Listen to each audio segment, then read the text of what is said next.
Ассалаумағалейкум, біртұтас қазақ елім. Қазір бір отырғыш алып алайын дедім астына. Отырғыштарым қайда кетті? Таңертең 7-де шықтым мен мысалы да. Қазір Facebook парақшама кірем, TikTok парақшама кірем да. Бірақ бағанағыдай түнде ойлаған себебім, мысалы ертең лотос алқабын ашайын деп жатыр да бізде. Қазақстан Республикасы, Атырау қаласы, Атырау облысы, Құрманғазы ауданында фестиваль дейді. Ал былай қарайтын болсаң, мен деген мына киік шаруашылығы мағанадай қайда жүрді, ата әжелеріміз кезінде. Айттым ғой мен сіздерге бір кезде, Мәрада деген шешеміз көрші, солар Қытай кездерінде бағанағыдай 19-20 жасыма, менің әжем ондайда істемеген. Әжем үйде түйе бағып, түйе сауып 16 жасында, 14 жасында, 15 жасында үйінде отырған, шаруа жасаған ғой, көмектескен. Бірақ атам соғысқа кетпеген. Атам сол 1941 жылы қайтыс болған ғой. 1941 жылы садуақас деген. Енді мына жерде 2 километр жер бар, 3 километр. Бұлай жүрсең 140 километр Астрахань. Бұлай жүрсең Атырау 300 километр. Шығысқа жүрсең. Сол жерлерде бізде ата әжелеріміз бағанағы айтқан темір жолда жасаған Астраханьға соғыс кезінде. Ал сонда ойлап қараңыз, Қытай кезінде ол шаршап таңертең 6-да кетеді, кешке келеді. Бала шағамен ойнау, бағанағыдай фок деп атсыздар ғой. Физкультурный оздоровительный комплекс, спорт, ал кезінде жақсылық үшкен біріп, екінші Олимпиада чемпионы 1980 жыл Шамил Серіков, соларда болған жоқ қой кезінде ондай нән, зәулім спорттар. Қаншама қазақша мәйіт қоршау үшін, мысалы, мола дейді ғой бізде. Бізде мәйіт дейді, мысалы. Мәйіт деген бағана сүйек. Сол бейітті қоршау үшін бәле миллион ақша кетеді, тендерге бөлінеді. Ал сол сияқты ол фоксызда мәш теуіп те Құдайға шүкір өмір сүрдік қой. Мысалы, Гена Головкиндер кезінде Қопылай деген көп болсын деген. Көп болсын бағанағыдай каратеге қатысқан, ана жігіт бағанағы бокске қатысқан. Кішкентай жаттықтырушылардан олар чемпион болды да. Ал қазір анаған ақша бөліп жатыр, мынаған ақша бөліп жатыр, бірақ мүмкіндігі шектеулі жандар көп, емделе алмай жатқандар көп, біршама зат көп та. Соны ойлай мен түнде ойлап қоям. Мен осы басқа өзге ұлтты айтып жатырмын, ананы айтып жатырмын, мынаны айтып жатырмын. Бірақ сіздер Германияда қазақты мақтап жатыр. Ол кетіп қашып кетті ма кезінде, қашып кеткендері олар кезінде. Жақсы. Сондай қазаққа жанашыр ма? Келсін Қазақстанға. Қараңыздар, елбасы дұрыс істеп отқан жоқ біз десек, мысалы, Қытайды кіргізіп жатыр. 1,5 миллион киікті жіберіп жатыр Қытайға. Бұрынғы кезде қалай болды? Талонмен бір нан алған, бір нан алып, екінші нан алуға барғанда бермейді дейді. Қалай соның бәрін өмір сүріп, қазір келді. Қазір 6 айға толмаған бала телефонмен, телефон алып тасаң бағанағыдай кәдімгідей ұрсады бізге. Мысалы, мен жасым 40-та, не дейсің балаға?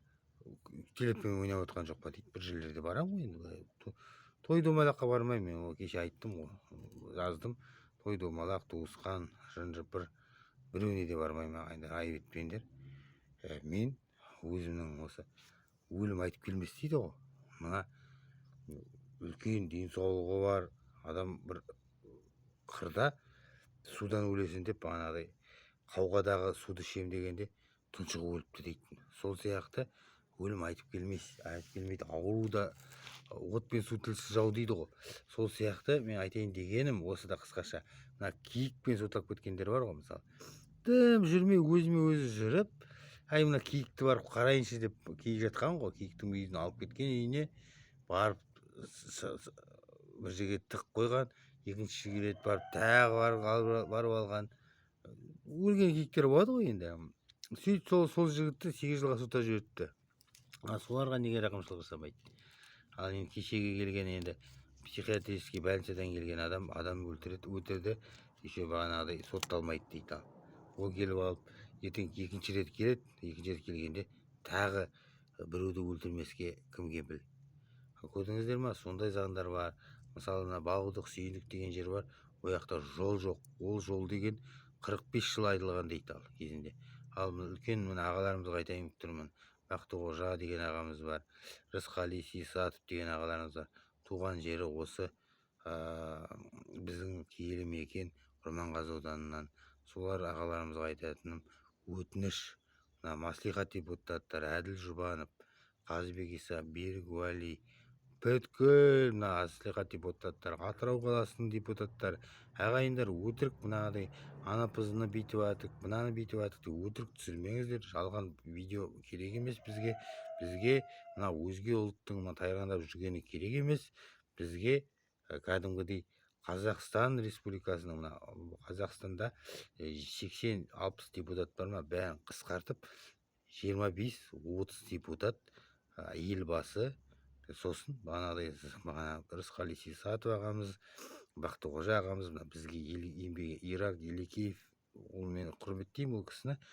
Сол азаматтарымызды бері қарай жіберуге, мына жолды салуға Астрахан Маңғышлақ, Астрахан Маңғыс, Атырау Астрахан тас жолын, сосын мына біздің Балқұдық Сүйіндік тас жолын жасауларыңызды өтініп сұраймыз. Соны мақсатқа қойып, мына біздің лотос деп мен құптамайын, бірақ мен сізде олай істеп жатыр ғой. Бірақ мына халық көтерілетін болса, былай қарағанда халық оларға қазір көбіне 80%-ке сайық мазақ, той-думан сол керек біздің халыққа. Бүткіл Қазақстанда тек қана бізде дейді лотос деген. Жақсы, ол лотосты салғанда, лотосқа фестиваль жүргенде күшті ақша, қомақты ақша түсер, бірақ ол су жоқ болса біздің ауданымызда не пайда одан? Су жоқ, лотосты бір бұтаға түсіп, Астраханда бар. Ол бәрі ертең келетін, сол Астраханның адамдары келетін, Россияның адамдары келетін, олар көрген ғой. Ал қазір Атыраудан келер, Астанадан келер, ол жерде бізді сөйлетпейді. Мен сол лотостың фестивалі болғанша мен осы сөзді, осы менің бейнероликтерімді таратуларыңызды сұраймын. Онда неге десең, біздің адамдар уже бағанағыдай өзгеріп бара бастады. Балқұдық, Сүйіндік, Қошалақ, Үштаған, кеше Үштаған тойладыңыздар ғой 110 жылдығын.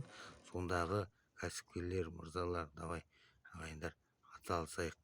Осы Балқұдық Сүйіндік жолын жасауға, сосын Астраханға баратын жолды жасауға, Атырауға жолды жасауға, соны атсалысайық. Бізде сенбесеңіздер, маған телефонға шығыңыздар. 8-700-463-0731 WhatsApp 20 қойып қойдым. Неге десең, әрбір адам соға береді. Сосын 20 қойып қойдым. Екіншісі, мына біздің Қазақстан Республикасының Атырау облысы Құрманғазы ауданындағы мына біздің Шипажай санатория, оны бүкіл Атыраудың, Алматының адамдары біледі. Соған сенбесеңіздер, келіңіздер, мен сіздерді көрсетемін қалай жұмыс істеп кеткендерін. Ал сосын айтыңыздар, Коля Алексеевич оттап жатыр, Коля Алексеевич қазын қуып жүр деп тағы бір демес сөздер бар. Бірақ мен бағанағыдай